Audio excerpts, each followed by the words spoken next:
এবার ফারাক্কা বাঁধ প্রকল্পের উপর সামরিক মহড়া চালিয়েছে ভারত। যে কোনো হামলা প্রতিহত করতে শুরু হয়েছে ভারতীয় সেনাদের মক ড্রিল।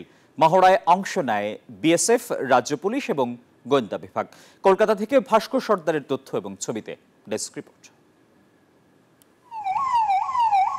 যে কোনো সময় শত্রুর হামলার মুখে পড়তে পারে ভারতের তিস্তা এবং ফারাক্কা ব্যারেজ।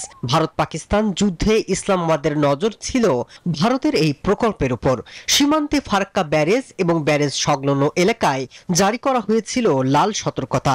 এবার গুরুত্বপূর্ণ এই প্রকল্পে যে কোনো হামলা প্রতিহত করতে প্রস্তুত নয়াদিল্লি।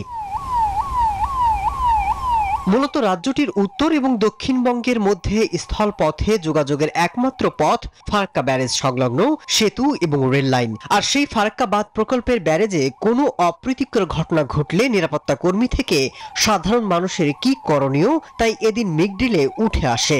जिसमें सीआईएसएफ के साथ साथ बीएसएफ के अधिकारी, जवान, लोकल पुलिस, आईबी के अधिकारी, गवर्नमेंट हॉस्पिटल के अधिकारी, फरक्का मैनेजमेंट के अधिकारी, सबने पार्टिसिपेट किया है। सबने इस एक्सरसाइज को ऑब्जर्व किया है।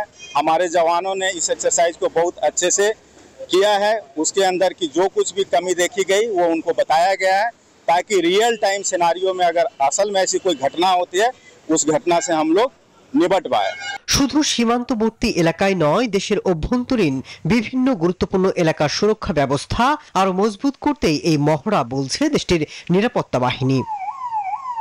Desk report, news 24।